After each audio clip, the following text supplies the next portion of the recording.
Welcome to TV 999 news. ముందుగా headlines చూద్దాం.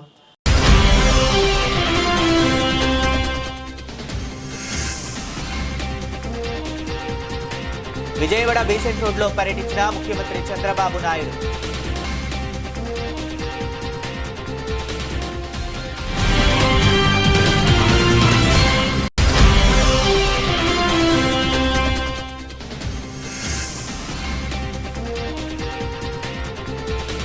విజయవాడ పుట్టమి ఘాట్లో నిర్వహించిన దీపావళి వేడుకల్లో సీఎం చంద్రబాబు.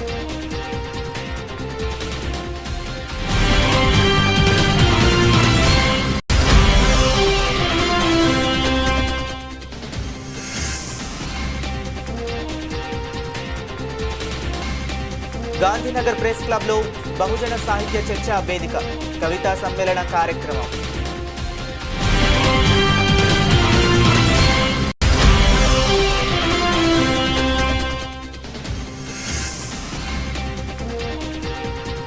దారకానిపాడులో హత్యకు గురైన లక్ష్మీనాయుడు కుటుంబ సభ్యులను పరామర్శించిన హోంమంత్రి వంగలపూడి అనిత.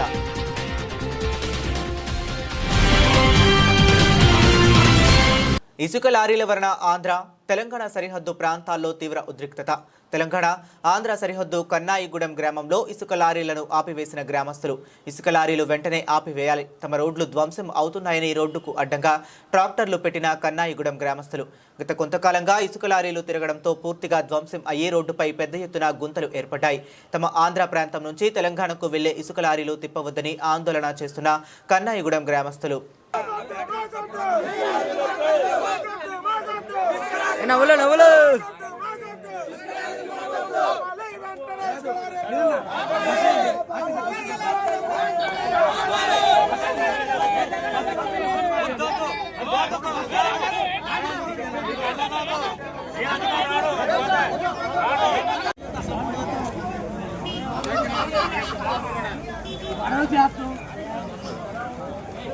సందీప్ సంబతానే దిగున్నాడు, అందుకనే చెప్తాను.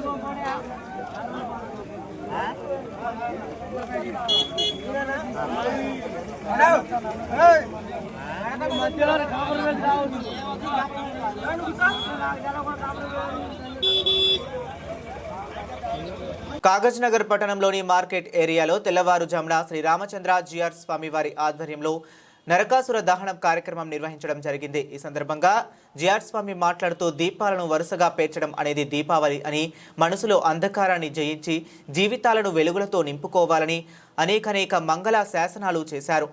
ఈ సిర్పూరు శాసనసభ్యులు డాక్టర్ పాలవాయి హరీష్ బాబు మాట్లాడుతూ నరక చతుర్దశి మరియు దీపావళి రెండు పండుగలు ఒకే రోజు వచ్చాయని, సిర్పూరు నియోజకవర్గ ప్రజలందరికీ దీపావళి శుభాకాంక్షలు తెలియజేశారు. ఈ కార్యక్రమంలో పుర ప్రముఖులు, మహిళలు, పిల్లలు పెద్ద ఎత్తున పాల్గొన్నారు. కార్యక్రమాన్ని కాకినాడ పట్టణంలో వైభవంగా నిర్వహించుకోవడం జరిగింది. ఇవాళ నరక చతుర్దశి మరియు దీపావళి కలిసి వచ్చింది కాబట్టి సిర్పూర్ నియోజకవర్గ ప్రజలకి అందరికీ కూడా శుభాకాంక్షలు తెలియజేస్తుంది. చాలా జాగ్రత్తగా తపాసులు కాల్చడం కానీ ఫైర్ బాక్స్ విషయంలో కానీ జాగ్రత్త వహించమని అందరికీ జై గోవింద్. ఆ రోజుల్లో ప్రజలని దేవతల్ని కూడా రక్షించినటువంటి సందర్భం ఇది. ఆ చెడు మీద విజయాన్ని లభించడం వల్ల ప్రజలందరూ కూడాను ఆనందంతో కేరింతలు కొడుతూ దీపాలని వెలిగించి వాళ్ళ యొక్క హర్షాన్ని ప్రకటించారు. దీపం అనేటువంటిది అంధకారాన్ని పోగొడుతుంది, కాంతినిస్తుంది. అలాగే అంధకార స్వరూపులు దుష్టులు అయినటువంటి అసురులు కనుక ఆ దుష్టమైనటువంటి స్వభావం కలిగినటువంటి అసుర స్వభావం కలిగినటువంటి వ్యక్తుల్ని నాశనం చేసినటువంటి రోజే నరకాసుర వధ చతుర్దశి, నరక చతుర్దశి అంట. అలా ఆ దుష్టుడైనటువంటి నరకాసురుని సంహరించి ప్రజలందరికీ కూడాను సుఖ సంతోషాన్ని ప్రసాదించినటువంటి ఆ కృష్ణుణ్ణి స్మరిస్తూ మనం ఈ కార్యక్రమాన్ని జరుపుకుంటాం.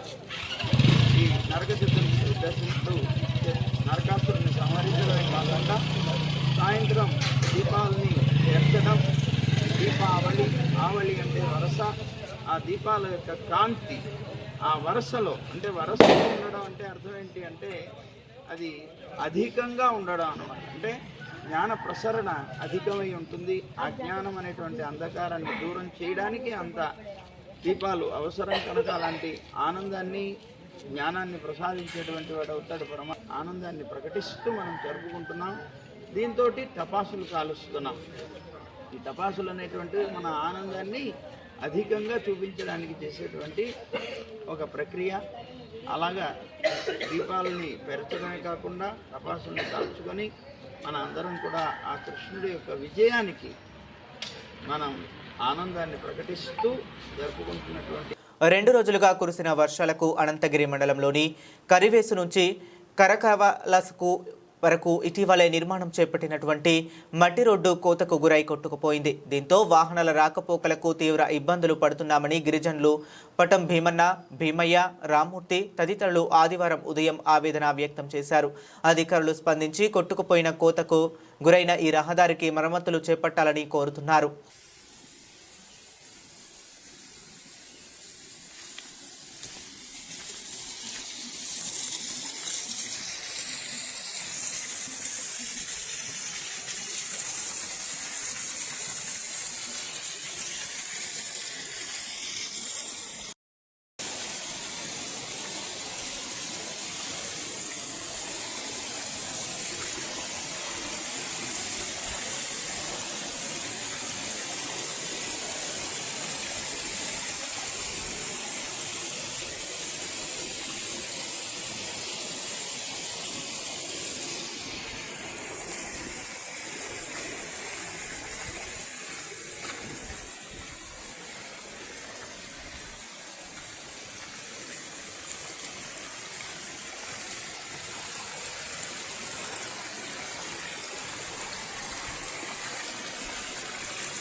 నర్సీపట్నం నియోజకవర్గ అభివృద్ధికి రాష్ట్ర ప్రభుత్వం కట్టుబడి ఉందని, ఇందులో భాగంగా మాకవరపాలెం మండలంలో 2 కీలక రహదారులు పునరుద్ధరణకు 7.20 కోట్లు మంజూరు చేసింది గౌరవ శాసనసభాపతి స్థానిక చింతకాయల అయ్యన్న పాత్రుడు తెలిపారు.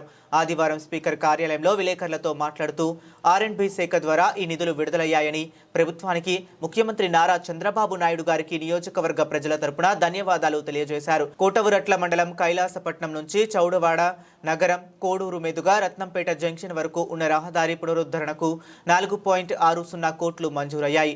మాకవరపాలెం మండలం కొండలగ్రహారం జంక్షన్ నుంచి లక్ష్మణపాలెం మీదుగా కుసర్లపూడి వరకు ఉన్న రహదారికి 2.60 కోట్లు కేటాయించారు. ఈ 2 పనులకు కలిపి మొత్తం 7.20 కోట్లు మంజూరయ్యాయని, త్వరలోనే పనులు ప్రారంభించి పూర్తి చేస్తామని స్పీకర్ తెలిపారు. అందరికీ నమస్కారం అండి. ఈరోజు రాష్ట్ర ప్రభుత్వం నుంచి మన నర్సీపట్నం నియోజకవర్గం మాకవరపాలెం మండలానికి R&B డిపార్ట్మెంట్ నుంచి ఓ 2 రోడ్లు శాంక్షన్ అయ్యాయి. ఆ వివరాలు ఇప్పుడే నాకు అందడం జరిగింది. మరి ప్రభుత్వానికి ధన్యవాదాలు తెలియజేస్తూ, ఆ రోడ్లు ఏంటంటే కోటవుట్ల మండలంలో కైలాసపట్నం ఊరుంది. అక్కడి నుంచి కైలాసపట్నం నుంచి చౌడువాడ నగరం కోడూరు రాచపల్లి జంక్షన్ వరకు కూడా రోడ్డుకి మళ్ళీ రోడ్డు రెన్యూల్ చేయడం కోసం అని చెప్పి రాష్ట్ర ప్రభుత్వం మన ముఖ్యమంత్రి గారు 4,60,00,000 రూపాయలు ఇవ్వడం జరిగింది, శాంక్షన్ ఇచ్చింది. అది రెండోది ఏంటంటే అదే మాకవరపాలెం మండలంలో మన కొండలగ్రహారం జంక్షన్ నుంచి మన లచ్చన్నపాలెం మీద నుంచి కుసర్లపూడి ఆ రోడ్డు మొత్తం రోడ్డు జానకిరాంపురం ఇవన్నీ ఉన్నాయి. ఆ రోడ్డులో ఆ రోడ్డుకి 2,60,00,000 రూపాయలు ఇచ్చారు. మొత్తం 2 రోడ్లు కలిపి మాకవరపాలెం మండలంలో 7,20,00,000 రూపాయలు శాంక్షన్ అయింది. అది ఇమీడియట్గా రోడ్డు వేయడానికి అన్ని ఏర్పాటు చేయడం జరుగుతుందని చెప్పి ఈ సందర్భంలో మనవి చేస్తూ, అలాగే చంద్రబాబు నాయుడు గారు మన ప్రభుత్వం వచ్చిన దగ్గర నుంచి సీఎం రిలీఫ్ ఫండ్ అని గొల్లప్రోలు ఘనంగా గుండ్ర సుబ్బారావు పుట్టినరోజు వేడుక. నేటి ధరణి న్యూస్. గొల్లప్రోలు కాకినాడ జిల్లా గొల్లప్రోలు పట్టణ తెలుగుదేశం పార్టీ కార్యాలయంలో ఆదివారం సాయంత్రం తెలుగుదేశం పార్టీ పట్టణ అధ్యక్షుడు గుండు సుబ్బారావు 36వ పుట్టినరోజు వేడుకలకు పిఠాపురం తెలుగుదేశం పార్టీ రాష్ట్ర అధికార ప్రతినిధి SVSN వర్మ కుమారుడు గిరీష్ వర్మ ముఖ్య అతిథులుగా పాల్గొన్నారు. ఈ కార్యక్రమం తెలుగుదేశం పార్టీ పట్టణ అధ్యక్షుడు గండ్ర సుబ్బారావు ఆధ్వర్యంలో టీడీపీ శ్రేణులు అంబరాన్ అంటే విధంగా సంబరాలు జరుపుకున్నారు. ఈ సందర్భంగా పిఠాపురం తెలుగుదేశం పార్టీ యువ నాయకుడు NVSN గిరీష్ వర్మ మాట్లాడుతూ, పిఠాపురం నియోజకవర్గంలో తెలుగుదేశం పార్టీ పటిష్టంగా ఉందన్నారు. అలాగే గొల్లప్రోలు తెలుగుదేశం పార్టీ పట్టణ అధ్యక్షులు గుండ్ర సుబ్బారావు ఇలాంటి జన్మదిన వేడుకలు మరెన్నో జరుపుకోవాలని SVSN గిరీష్ వర్మ కోరారు. అనంతరం గుండ్ర సుబ్బారావు కార్యకర్తలను ఉద్దేశించి ఇలా ప్రసంగించారు. నా పుట్టినరోజు సందర్భంగా కార్యకర్తలు ఉదయం నుండి శ్రమిస్తూ పుట్టినరోజు వేడుకలకు అన్ని సమకూరుస్తూ దగ్గరుండి పర్యవేక్షిస్తారన్నారు. దీనిపై తెలుగుదేశం పార్టీ గొల్లప్రోలు పట్టణ అధ్యక్షుడు సుబ్బారావు టీడీపీ కార్యకర్తలకు నాయకులకు కృతజ్ఞతలు తెలియజేశారు. నేటి ధరణి న్యూస్ వాస్తవాలను ప్రతిరూపంగా గొల్లప్రోలు ఈ కార్యక్రమంలో పలువురు తెలుగుదేశం పార్టీ సీనియర్ నాయకులు కడారి బాబ్జీ చేతులు మాణిక్యం, కడారి సత్యనారాయణ, తెలుగుదేశం పార్టీ సీనియర్ నాయకుడు బస్సా రాజాబాబు తదితరులు పాల్గొన్నారు.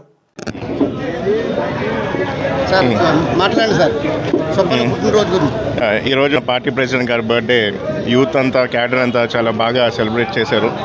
సుబ్బన్ గారు కూడా అందరితో అందుబాటులో ఉంటున్నారు, అలాగే మన వర్మ గారు కూడా అందుబాటులో ఉంటారు.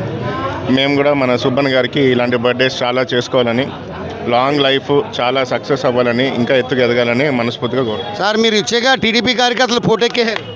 ఇది మీరు ఇచ్చేగా టీడీపీ కార్యకర్తలు ఉత్సాహంగా ఈ కార్యక్రమంలో పాల్గొన్నారు. ఏమంటారు మీరు? మనం ఎప్పుడూ అందుబాటులో ఉంటాం. ప్రజలందరికీ మంచి ఉన్న బాధలో ఉన్న వర్మ గారు ఎప్పుడూ అండలో ఉంటారు. ఇలాగే ఉంటూనే ఉంటాం కూడా. ఇక్కడ క్యాడర్ కూడా మా బలమే క్యాడరు. ఎప్పుడూ ఉత్సాహంగా ఉంటాం. మాకు ఇంకా ఆనందంగా ఉంటుంది. క్యాడర్తోనే గ్రౌండ్ లెవెల్లోనే కనెక్ట్ అయి ఉంటాం. పార్టీ క్యాడరు మన సుబ్బన్ గారు, మన పార్టీ ప్రెసిడెంట్ గారు ఎప్పుడూ అందుబాటులో ఉంటున్నారు. కాబట్టి అంతా బాగానే ఉంది. మాట్లాడదాం తర్వాత, అది పర్లేదా? వాస్తవాలకు ప్రతిరూపం నేటి ధరణి న్యూస్ గొల్లప్రోలు. తెలుగుదేశం పార్టీ పట్టణ అధ్యక్షుడు గుండు సుబ్బారావు జన్మదిన వేడుకల్లో భాగంగా గిరీష్ వర్మ గారు ఈ టీడీపీ కార్యకర్తల గురించి ఉత్సాహంగా మాట్లాడారు. వాస్తవాలకు ప్రతిరూపం నేటి ధరణి న్యూస్ గొల్లప్రోలు.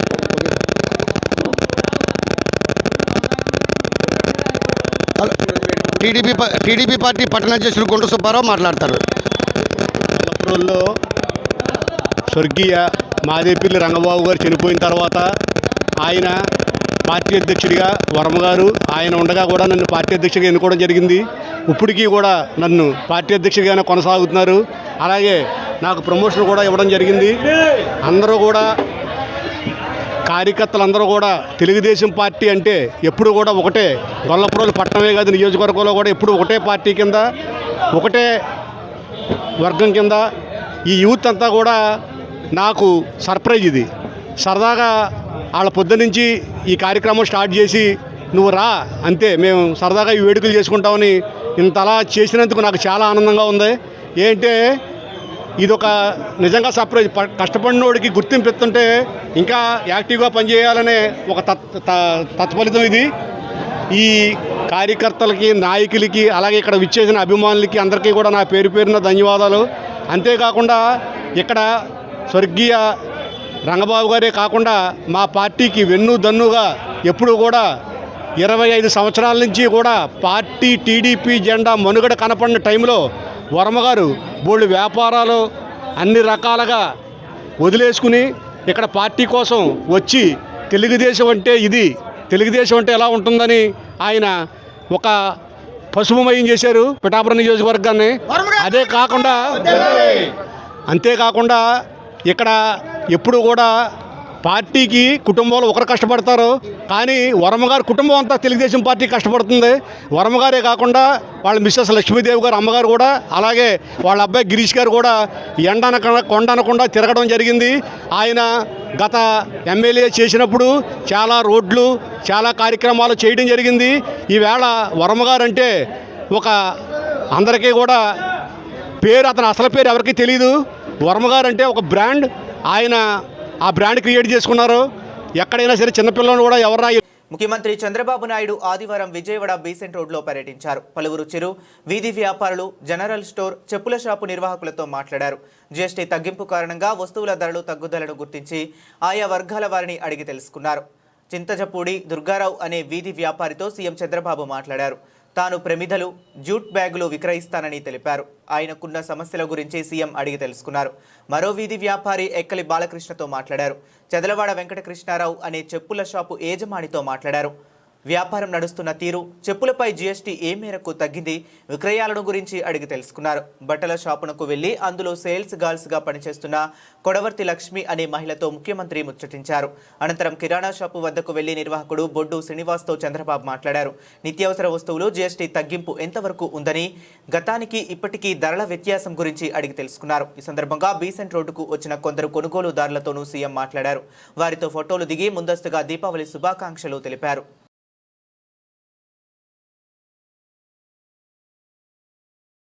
విశాఖపట్నానికి గూగుల్ ఏఐ డేటా సెంటర్ రావడాన్ని జీర్ణించుకోలేని కొందరు మూర్ఖులు రాజకీయ కక్షతో అనవసర వ్యాఖ్యలు చేస్తున్నారని, అటువంటి వారి మాటలు పట్టించుకోవాల్సిన అవసరం లేదని ముఖ్యమంత్రి చంద్రబాబు నాయుడు అన్నారు. విశాఖలో $15 బిలియన్ పెట్టుబడితో గూగుల్ ఏర్పాట్ల వల్ల 12 దేశాలకు సేవలు అందుతాయన్నారు. గూగుల్ సంస్థ అమెరికా వెలుపల, విదేశాల్లో పెడుతున్న అతిపెద్ద పెట్టుబడి కూడా ఇదే కావటం గర్వకారణమన్నారు. హైదరాబాద్ అభివృద్ధి వల్ల దేశంలో అత్యధికంగా తలసరి ఆదాయం అక్కడి నుంచే వస్తుందని, ఇప్పుడు ఏపీలో క్వాంటమ్ వ్యాలీ ఏర్పాటు చేస్తున్నామని ముఖ్యమంత్రి అన్నారు. ఏపీని ఏఐకి చిరునామాగా మారుస్తామని స్పష్టం చేశారు. ఏఐ వల్ల రాబోయే 10 ఏళ్లలో ఊహించని అభివృద్ధి రాష్ట్రంలో జరుగుతుందని సీఎం చంద్రబాబు చెప్పారు. గౌరవనీయులు సహచర మంత్రివర్గ సభ్యులు శ్రీ కొల్లు రవీంద్ర గారు, గౌరవ పార్లమెంట్ సభ్యులు గౌరవనీయులు కేశినేని శివనాథ్ గారు, ప్రభుత్వ విప్పైనటువంటి యార్లగడ్డ వెంకట్రావు గారు, గద్దె రామ్మోహన్ రావు గారు, వసంత వెంకటకృష్ణప్రసాద్ గారు, చీఫ్ కమిషనర్ స్టేట్ జీఎస్టీ బాబు గారు, కలెక్టర్ గారు, ఈరోజు రాష్ట్రం మొత్తం జీఎస్టీ సెలబ్రేషన్లు చేసుకుంటూ 30 రోజులుగా ఈ కార్యక్రమం చేశాం. దసరాతో ప్రారంభించాం, రేపు దీపావళితో ముగింపు చేస్తున్నాం. ఇలాంటి సభకు వచ్చినటువంటి సోదరి సోదరులందరికీ నమస్కారాలు. అందరికీ దీపావళి శుభాకాంక్షలు. మామూలుగా మీరు ఒకసారి చూస్తే గడిచిన 5 సంవత్సరాలు 1924 పండుగలే జరుపుకోలేదు. ఆ పరిస్థితిలో ఉన్నాం మనందరం. కానీ ఈరోజు సాధారణంగా 2 పండుగలు వస్తాయి మనకు. ఒకటి దసరా వస్తుంది, అది అవుతానే దీపావళి వస్తుంది. కానీ ఈరోజు మీరు చూస్తే ఈ సమయంలో, ఈ పవిత్రమైన సమయంలో సూపర్ జిఎస్టీ పండుగ నేను ఇప్పుడే చూశాను. ఎక్కడైతే బెసంత్ రోడ్డుకి వెళ్ళాను, చిరు వ్యాపారస్తులతో గుడ్లూరు మండలం దారకానిపాడులో హత్యకు గురైన లక్ష్మీనాయుడు కుటుంబ సభ్యులను పరామర్శించిన హోంమంత్రి వంగలపూడి అనిత, మంత్రి నారాయణ, కందుకూరు ఎమ్మెల్యే నాగేశ్వరరావు. ఆర్థిక లావాదేవీల విషయంలో అక్టోబర్ 2న లక్ష్మీనాయుడిని హరిశ్చంద్ర ప్రసాద్ అనే వ్యక్తి దారుణంగా హత్య చేశాడు. ఘటన జరిగిన వెంటనే నిందితుడు హరిశ్చంద్ర ప్రసాద్తో పాటు అతని తండ్రిని పోలీసులు అదుపులోనికి తీసుకుని అరెస్ట్ చేశారు. హంతకుడి భార్యని కూడా నిందితుడు వేధించిన అంశంపై కేసులు పెట్టారు. నిందితులకు కఠిన శిక్ష పడాలని సీఎం ఆదేశించారు. అక్టోబర్ 2వ తారీఖున మనకి జరిగిన సంఘటన మనందరికీ తెలుసు, చాలా దురదృష్టకర సంఘటన. ఆ సంఘటనలో లక్ష్మీనాయుడు అబ్బాయి 25 సంవత్సరాల వ్యక్తి అతి దారుణంగా హరిశ్చంద్ర ప్రసాద్ అనే వ్యక్తి వల్ల హత్య చేయబడడం మనందరికీ కూడా తెలుసు. నిజంగా ఎంత దురదృష్టకర సంఘటన అంటే, ఒక చిన్న ఆర్థిక లావాదేవీల మధ్యలో డబ్బులు అడిగేదానికి మధ్యలో జరిగిన గొడవలో అతి పైశాచికంగా చెప్పాలంటే బ్రూటల్గా ఒక ప్లాన్ ప్రకారం ఆ అబ్బాయిని చంపడం అనేది మనందరం కూడా చూస్తున్నాం. ఇన్ఫర్మేషన్ తెలుసుకున్న వెంటనే పోలీసులు ఇమీడియట్గా ఆ అబ్బాయిని పట్టుకుని మళ్ళీ రిమాండ్ కూడా పంపించడం జరిగింది. ఈ హత్య జరిగిన సందర్భంలో హరిశ్చంద్ర ప్రసాద్ వాళ్ళ తండ్రిని కూడా అదుపులోకి తీసుకొని అతను కూడా ప్రొవోక్ చేస్తున్నారు, అతను కూడా హత్యకు ప్రేరేపించారు అన్న సంగతి తెలుసుకొని తండ్రిని కూడా ఇమీడియట్గా కస్టడీలోకి తీసుకొని వాళ్ళిద్దరినీ కూడా ఇప్పుడు రిమాండ్కి పంపించడం జరిగింది. ఈ హత్య కేసుని సమగ్రంగా విచారణ జరిపించడమే కాదు, ఎక్కడా కూడా ఎటువంటి ప్రలోభాలకి లొంగకుండా, ఎక్కడ ఎటువంటి ఇబ్బందులు కలగకుండా, ఎవరైతే బాధిత మహిళ ఎవరైతే ఉన్నారో తనకి న్యాయం జరిగే క్రమంలో ఈ రోజు గవర్నమెంట్ చర్యలు తీసుకునే విధంగా కేసు కూడా కట్టడం జరిగింది. ఈ ఆర్థిక లావాదేవీలతో పాటు ఈ అమ్మాయిని కొంచెం హెరాస్మెంట్ కూడా చేస్తున్నాడు అన్న సంగతి తెలుసుకొని ఇమీడియట్గా దాని మీద కూడా కేసులు కట్టడం జరిగింది. ఇమీడియట్గా రిమాండ్కి కూడా పంపించడం జరిగింది. మీ అందరికీ తెలుసు, ఈ అమ్మాయికి కూడా, సుజాతకి కూడా 2 చిన్న బిడ్డలు. ఆ అమ్మాయికి కూడా 1 సంవత్సరం ఆడపిల్ల, ఇంకొక 4 సంవత్సరాల ఆడబిడ్డ. అయితే ఈ హత్య జరిగేటప్పుడు ఆ లక్ష్మీనాయుడుతో పాటు వాళ్ళ తమ్ముళ్ళైన పవన్, అదేవిధంగా పినతండ్రి కొడుకైన భార్గవ్, వీళ్ళిద్దరూ కూడా తనతో పాటు ఆ బండి మీద ఉండటం కూడా మనందరికీ తెలుసు. వాళ్ళిద్దరు కూడా ఈ రోజు ఇంజూర్డ్స్ అయ్యి వాళ్ళందరూ గాయపడి ఈ రోజు గుంటూరు హాస్పిటల్. బహుజన సాహిత్యం బహుజనుల అభివృద్ధికి, సమాజ అభివృద్ధికి ఎలా దోహదపడుతుంది అన్న అంశంపై చర్చించేందుకు బహుజన సాహిత్య చర్చా వేదిక నిర్వహిస్తున్నామని చర్చా వేదిక నిర్వాహకులు నాటక రచయిత సుఖమంచి కోటేశ్వరరావు వెల్లడించారు. ఈ కార్యక్రమంలో పాల్గొన్న బహుజన కవులకు ఘన సన్మానం చేసినట్లు చెప్పారు. ఆదివారం గాంధీనగర్ ప్రెస్ క్లబ్లో బహుజన సాహిత్య చర్చా వేదిక కవితా సమ్మేళనం కార్యక్రమం జరిగింది. ఈ కార్యక్రమంలో రాష్ట్రం నలుమూలల నుండి బహుజన కవులు, సాహిత్య ప్రియులు పాల్గొన్నారు. ఈ కార్యక్రమానికి ప్రముఖ సాహిత్య ప్రియులు గొల్లా నారాయణ పాల్గొని మాట్లాడుతూ బహుజన సాహిత్యం బహుజనుల అభివృద్ధికి, సమాజ అభివృద్ధికి ఎంతగానో దోహదపడుతుందన్నారు. ఈ కార్యక్రమానికి నిర్వాహకులు సుఖమంచి కోటేశ్వరరావు మాట్లాడుతూ రాష్ట్రం నలుమూలల నుంచి వచ్చిన కవులకు ఘన స్వాగతం, ఘన సన్మాన కార్యక్రమం నిర్వహించామన్నారు. బహుజన సాహిత్య సమాజ అభివృద్ధికి ఎలా దోహదపడుతుందో తెలియజేయాలన్నదే చర్చా వేదిక ముఖ్య లక్ష్యం అన్నారు. ఈ కార్యక్రమాలన్నీ నడిపిస్తున్నారు, వ్యవస్థ నడిపిస్తున్నారు, వాళ్ళు ఇచ్చే తాయిలాలు ఒక పక్కన అందుకోవడానికి ప్రయత్నించినంత కాలం ఇదే పరిస్థితి వ్యక్తిగతంగా పరిస్థితి. ఎందుకంటే ఈ తాయిలాలు వాళ్ళు ప్రకటించినప్పుడు ఆ తాయిలాల కోసం కొంత కాంప్రమైజ్ నడుస్తుంది. ఒక పక్కన తాయిలాలు ప్రకటిస్తారు, ఇంకో పక్కన ఏంటంటే ప్రభుత్వ ఉద్యోగాలు, ప్రభుత్వ రంగ సంస్థల ఉనికి వీటన్నింటినీ కూడా మాయం చేస్తారు. ఇంకేమి తాయిలాలు, లేని తాయిలాల గురించి మనం కొన్ని కాంప్రమైజ్ అవుతున్నాం అనేది నాలాంటి బయట ఉన్న వ్యక్తులు భావిస్తున్నారు. కాబట్టి ఆ దిశలో కూడా మీరందరూ ఆలోచించాలని, అలాగే ముందస్తుగా ఉపకులాల మధ్య ఐక్యత సాధించడానికి తీవ్రమైన ప్రయత్నం చేయాలని కోరుకునే కొద్ది మందిలో నేను కూడా ఉన్నాను. ఇప్పుడు ఈ రోజున మన డాక్టర్ కోయి కోటేశ్వరరావు గారు తెలుగు తెలుగుపై డాక్టర్ బిఆర్ అంబేద్కర్ గారి ప్రభావం పేరు సుఖమంచి కోటేశ్వరరావు అండి. వీరేమో కూరపాటి మన్మథరావు గారు. ఈ కార్యక్రమం బహుజన చర్చ సాహిత్య చర్చా వేదిక, సాహిత్య పఠనం, గేయాల పఠనం జరుగుతుందన్నమాట. అంటే సాహిత్యాన్ని, బహుజన సాహిత్యాన్ని అభివృద్ధి చేయడం కోసం ఒక కార్మికుడైనటువంటి మన్మథరావు గారు ఈ కార్యక్రమాన్ని తలపెట్టారు. ఈ కార్యక్రమం ఇప్పుడు వచ్చినటువంటి ప్రముఖులైనటువంటి సాహిత్యవేత్తలందరి గురించి మీకు తెలుసు, అవన్నీ పాంప్లెట్లో ఉన్నాయి. మరి ఈ కార్యక్రమం దిగ్విజయం అయింది, అది మీరు చూస్తూనే ఉన్నారు.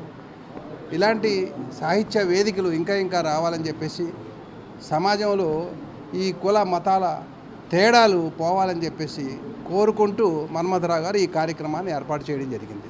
ఇప్పుడు మన్మథరావు గారి అభిప్రాయం చెప్తారు. మీ సోదరులారా, నేను పద్య నాటకాలు నాకు ఇది ఉంది, కానీ నాకు ఇలాంటి ఈ కార్యక్రమం ఇదే ఫస్ట్ సారి కనుక నాకు ఏం మాట్లాడాలో తెలియదు. అయితే దీని మీద గవర్నమెంట్ వారితో పోరాడి ఈ కార్యక్రమం పెట్టాను. ఇది ఫస్ట్ కాబట్టి నేను పెద్దగా మాట్లాడలేను ఈ విషయం గురించి. బులెటిన్ ముగించే ముందు మరొకసారి హెడ్లైన్స్ చూద్దాం.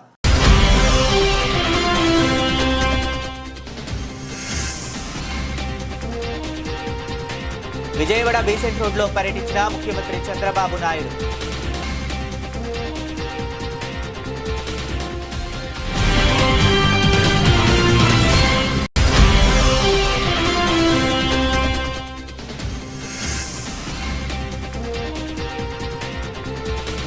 విజయవాడ పున్నమి ఘాట్లో నిర్వహించిన దీపావళి వేడుకల్లో సీఎం చంద్రబాబు.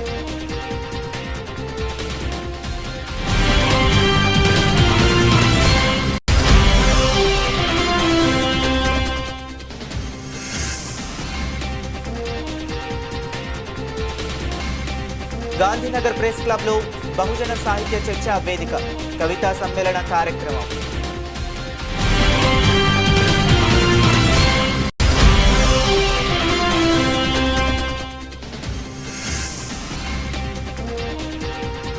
దారకానిపాడులో హత్యకు గురైన లక్ష్మీనాయుడు కుటుంబ సభ్యులను పరామర్శించిన హోంమంత్రి వంగలపూడి అనిత.